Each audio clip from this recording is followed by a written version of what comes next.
Hi there, this is Philip from Beyond the Tabletop, and in this video I'm showcasing my assassins and talking through how I've converted them all up. Now I wanted to make all of my assassins quite unique and a bit different, while also trying to tie them in to my inquisitorial retinue that I'm currently building, as well as my Death Court of Krieg army. So I'm just going to talk you through one by one about all the different techniques I've used to convert them up. Just a quick note on the basing, I'll talk about some of the methods involved, but if you want to see how I've done the candles in more detail, I've got a separate tutorial video on that, which you can see in the top right hand corner now. So let's start off with the Imperial Assassin, which was the first one that I created, and is the simplest conversion out of the 4 assassins. So for the most part, the model is exactly the same as you see in the original model. The only difference is a simple head swap that I've done with a flaming skull. Now this was an idea I'd seen in an old article. I believe it was one of the Blanche Itsu articles featured in White Dwarf, where they show lots of the INQ28 warbands. Now the head part was something I had lying around in my bits box, and I believe it comes from the old fantasy box featuring 4 wizards from the different colleges of magic. That was in the old fantasy box, but now you can find it within the Age of Sigmar range as the Collegiate Arcane Mystic Battle Wizards. There is literally dozens of great bits in there which I've used in other projects. It's one of those kits that is really useful for kit bashing, so if you're into your conversion projects, it's a kit definitely worth picking up. Now the head here looks very low down, but I wanted to match how the original head looks, where it's actually sort of hunched forwards. So if I just turn it around and show you the back, you can see I've just simply green stuffed in the neck. So you can see it slightly better there. Now while it looks slightly odd with her head hunched forwards, you could of course have her head appearing much higher up, but I think that in itself would also look a little odd. And that was it for converting up the top part of the model. The rest of the time I spent detailing the base, so I wanted something that made it look more like they were within some ruins, which tied in nicely with this concrete feature. So I decided to add in a skull just on the side, and then for the flooring I've just made these by cutting up lots of little scraps of plasticard, around about 1.5mm thick. You could go thicker or thinner depending on your preference. And then to create a slightly textured base, normally I would use Stirland textured mud, but because that has a pigment in it, I don't want it to accidentally paint over parts of the flooring that I painted up, or the brickwork for example. So I just decided to use a different method for basing. So this time I mixed a tiny bit of baby powder with super glue into a thick paste and applied it all over the model, and then I just sprinkled baby powder on, which gives you a very fine looking textured appearance. Once it's all painted up, that will give me a nice muddy finish. So adding in those broken tiles just gives you a nice little feature for the base, and it will visually tie in all the assassins together so they stand apart from the rest of my Krieg army. And that's a style that I've followed through into the rest of my inquisitorial retinue, so the bases are all going to be visually tied together. For the next assassin, we've got the Vindicated model.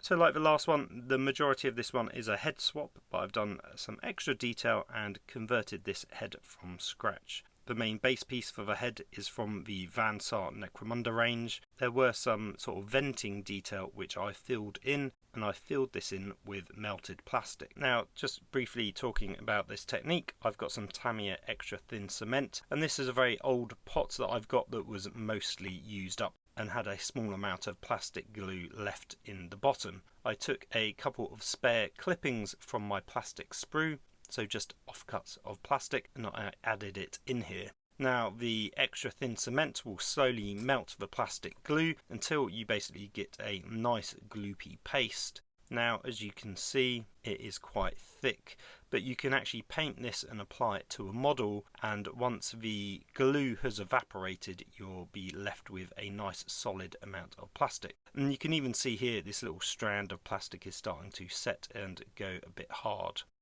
So this is a great method for filling in gaps in plastic, but you do have to wait quite a while for the plastic to set until it goes nice and hard, and then you can work with it, such as cutting it or sanding it down so it's nice and smooth. So I used that method just to fill in some of the areas around the head. and then sanding it back with some sanding sticks that were a very high grit just to blend it all in with the model. And then I added in these two little mandibles you can just see to the left and right of where the mouth would be. Now these come from the original Vindicated Assassin helmet that I just carefully cut off and then using plastic glue reapplied to this mask instead. So that just helps fill out the bottom part of that mouth area and makes it a bit more unique. And then as I had removed the original multiple eye detail from the mask using that plastic cement method that I just mentioned, I decided to then add in a new eye instead, this time going for one large cyclopean eye. So to do this I just used a piece of plastic rod, which is the inner section, and I basically manually sanded it down to a nice round edge and then inserted that into a piece of plastic tubing, which is effectively the lens hood part. I then manually sanded that outer rod down so it was nice and thin, because normally the plastic tubing is quite thick. So with those two glued together using plastic glue, I've then created a nice large hooded lens effect. Then it was just a matter of carefully drilling out the head until I had a hole large enough to mount in that lens feature. So I started off with a small pilot drill and then just slowly expanded it out until it was large enough to mount the lens in. And with that detail done, I decided to replicate that method to add in some extra scope detail. So the scope here I just drilled out, and again I just used a small plastic rod and I had sanded down the end to be round, and I could then just mount that inside of a scope so you can now see the rounded part of the scope lens, which wasn't a detail that you had in before. I also made sure I drilled out the barrel end as well. And originally that was all I was going to do on the model, but I decided to take things one step further, and what I did is I basically created an optical cable going from the back of the scope all the way into the cranium, so he effectively has a live feed of the scope at all times. Now I'd created that cable out of green stuff. Now you just need to roll your green stuff out into a large sausage shape, and then I used this roll maker from Green Stuff World, where you just place your sort of sausage piece of green stuff in here, and then you can move these two up and down, and you can slowly press into your green stuff the grooves. So this is a great technique for creating cabling out of green stuff.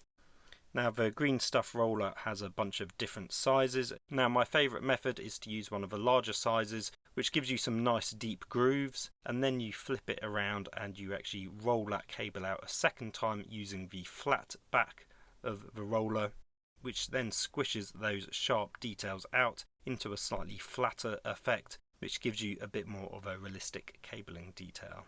Then it was just a matter of letting that curing to the point where I could handle it, drilling out a hole in the back of the head and the scope and mounting the two ends inside, and then gluing the cabling down along the back and all along the arms. Now to ensure that that cable isn't just flapping around or tying up the assassin, I decided to make a little shoulder mount for the cable to sit in out of green stuff. So you can see I've sculpted in some detail where it clearly opens up from one end with a flap, and then I just added in two small beads to act as buttons.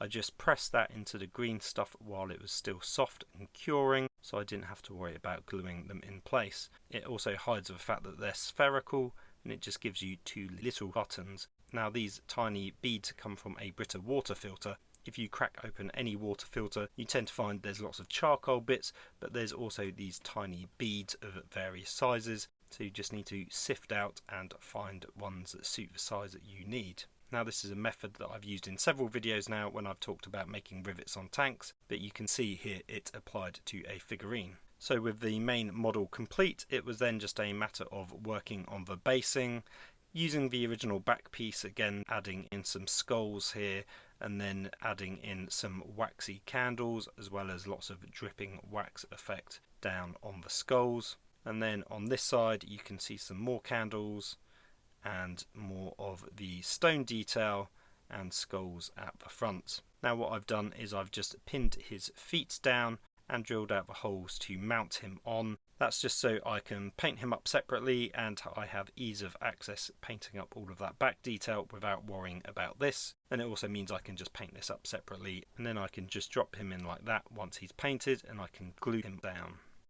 So next up is the Eversaw Assassin, which is my favourite out of the set and is the one that I'm most looking forward to playing with on the battlefield. So you can see that I've added on some extra detail onto the model and also completely redone his Uzi gun, and lastly adding in some extra basing detail and raising it up to be a bit higher than it originally was on the model. One of the things I really wanted to add into this model was to do a very Elizabethan style ruff on him, which would also blend him into that kind of quirky grimdark nature of the inquisitorial retinue that I'll also be working on. To me, a ruff is a quintessential Blanche Itsu trope, so it was something I always wanted to add into this model. There's a couple of good tutorials around online for creating a ruff. I'll do a link to the tutorial that I followed in the description of this video.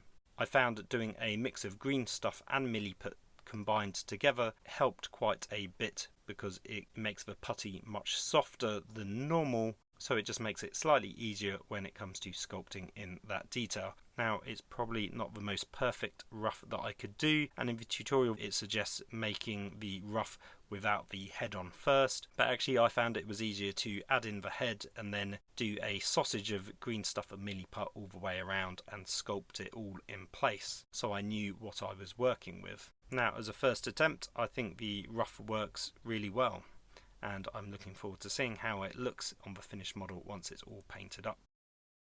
Then I wanted to add in an additional scope on the model, which you can see just here, using the same method from the Vindicated Assassin. So taking a very small piece of styrene rod and then manually sanding it down so the end is all curved, and then mounting that inside some styrene tubing and then just gluing it all together.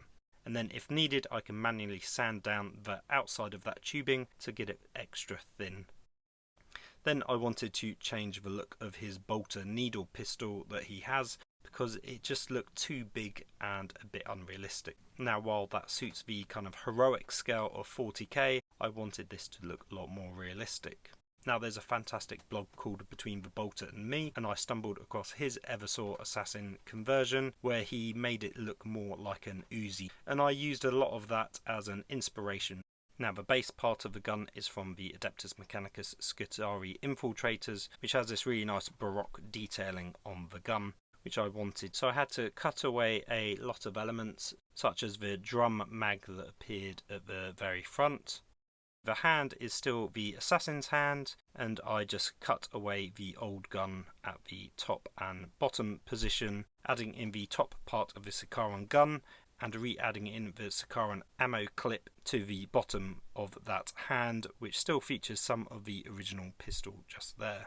The top part of the original gun was all very curved, so I just wanted to square that off using a lot of green stuff, just to make that look a bit more like a classic Imperium weapon, unlike an Adeptus Mechanicus weapon. And again, I then used my pot of plastic mixed with plastic glue, which creates a nice thick paste, and I used it to fill in the detail at the very top, which was the muzzle brake, just filling it in on both ends, and then once that had dried, just drilling out a more classic muzzle brake, and also just drilling out the end of the barrel. Then I made a stock at the very back, just out of some scrap bits of plastic that I had lying around. I can't remember exactly where that piece had come from, as well as some extra plasticard, as you can see there, just to extend it out, as well as adding in some extra detail at the very back. So with the gun completed, that was the main part of the assassin finished. Then it was just a matter of working on the base. To make the model slightly more imposing, I decided to raise this feature up. So you can see here that I've just used some stacks of plasticard, cut all to the same size to raise it up. Then just adding in some additional strips of plasticard all around to add in some extra detail to blend it all together. Then I just drilled out these bits of pipe work, and then I just use a mixture of wire cabling and guitar wires to create these kind of industrial cabling running all the way through the piece. Then I just had to work on the basing, so I just added in the broken paving slabs, followed by the textured glue to create the muddy ground effect, and then I added in some piles of skulls, followed by the candles on top. And with that all done, this miniature was out of the way, and as I mentioned before, this is the model that I'm most happy with, and I can't wait to get it painted up. So now we can move on to the last assassin of the range, the Coluxus. Now the Coluxus Assassin is the one that I like the least out of the 4 original models. I was just never a huge fan of his head and the sort of mask detailing that he had, so I decided to change that up as best as I could. Instead of using the typical jester style mask that he normally has, I decided to swap it out for a Tyranid skull which comes from the GW Skull kit. This thematically ties in with the model because Tyranids do have the Shadows in the Warp ability which stops psychic powers. I like the fact that there's some symmetry going on between the assassin, who is meant to be a psychic null, and the Tyranids having the Shadows in the Warp power. So this is a good nod to those two things, while also potentially alluding to the fact that some of his technology is based on this alien race.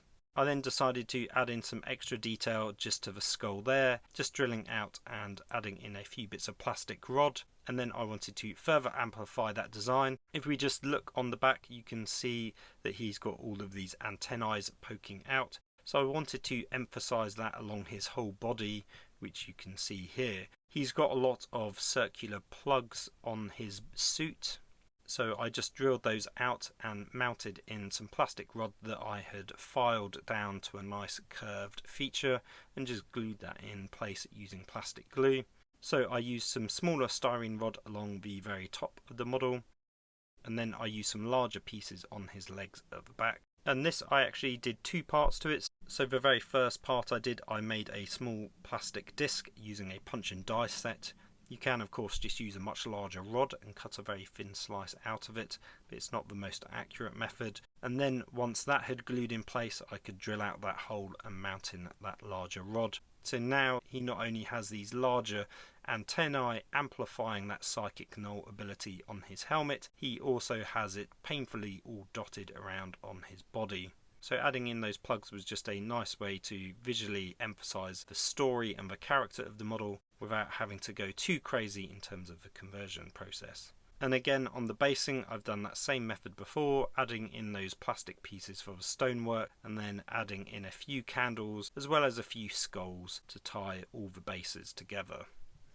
So there you have it. There's my completed Officio Assassinorum Vanguard detachment of my 4 assassins. They've all been converted up in a very unique way, but still visually tying them all together. I hope this has inspired you to convert up assassins of your own, or hopefully just inspired you to get more creative in your conversion projects in general. That's all for this video. I hope you've enjoyed it. If you want to support the channel, you can back me over on Patreon or use my Element Games affiliate link. You can find those down in the description below. You can also check out my online store, beyondthetabletop.com/shop, where I sell resin conversion kits for both infantry and vehicles. Thanks again for watching this video. Feel free to hit all the usual YouTube buttons to like and subscribe, or follow my other social media platforms for regular updates with what I'm working on. That's all for now. Until the next time, take care.